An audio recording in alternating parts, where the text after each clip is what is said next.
We used to have the bands. We used to have the tunes. We used to have some fun, be there at midnight, and we would too.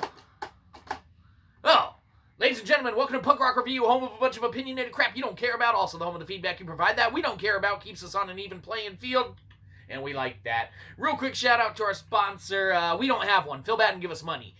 You seem to have caught us right when we were trying to practice on perfecting our perfect song that's pretty much almost done, but if you don't like it, it's not done yet, and that's the only reason why. So, because you interrupted us, what can we talk about today? Oh, lo and behold, we're ready to talk about something today. And today we will be talking about when midnight releases meant something. That's right. So, man, if you, ever grew up when, new games were coming out, or even, hell, new movies and things like that, man, you get those titles that warranted a midnight release, man, and that's for in the theater going to movies, or at a store or whatever, for like a GameStop for games and anything like that, man. There were titles that drove it, and that you would kind of go in and partake in an entire event for. And that's just how they used to be, man. Midnight releases used to actually mean something, where you would go to a physical brick and mortar location, man, be put into a line with up to 200-300 plus individuals and whatnot, all looking to get their copy of the newest release and everything like that, and then go home and start playing with it and everything like that. But nowadays, you don't get that. And why is that? Well, obviously, the biggest change is going to be, kind of the digital options of purchasing stuff. You no longer have to go out to go get your physical copy of a game or anything like that when it's releasing. You can just buy it digitally from the comfort of your own, wherever you buy stuff digitally from.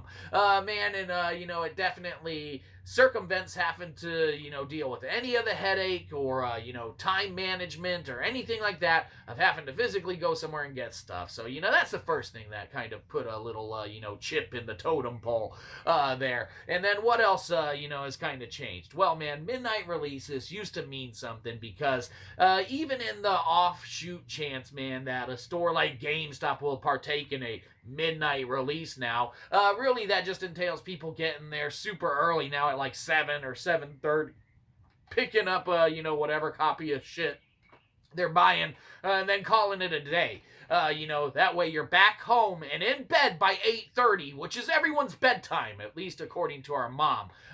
Hi, Mom.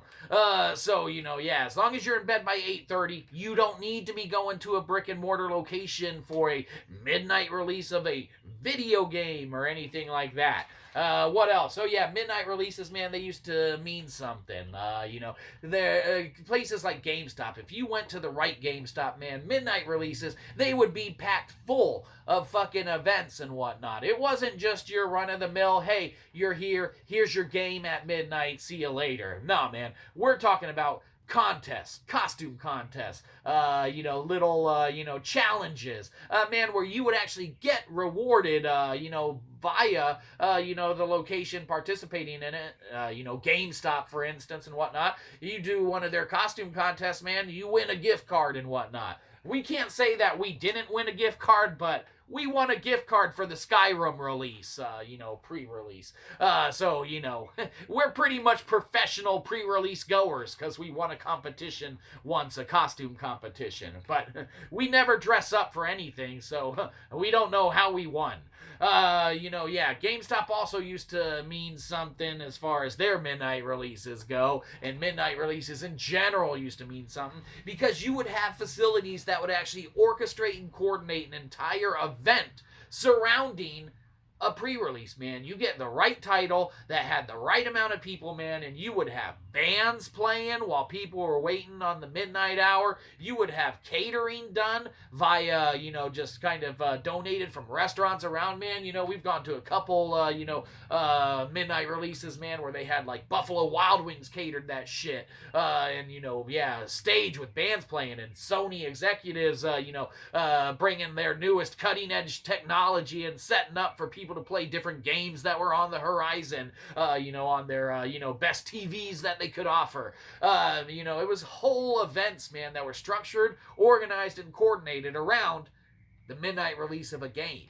And nowadays, you don't get that. You get to, go at 7:30, get your copy, and get your ass home. Because that's where you belong. Probably. I don't know. But, man, when midnight releases used to mean something, they don't now. Sad. You know what else is sad? You haven't given us money yet. Give us money. When midnight releases used to mean something, what can be said about this one? I guess a good old-fashioned P for, man, the past makes us sad. Sometimes. Because midnight releases used to be really good. And now they're boring as shit. The end. Give us money. Have a good one. You probably didn't. We'll catch you next time. Probably won't.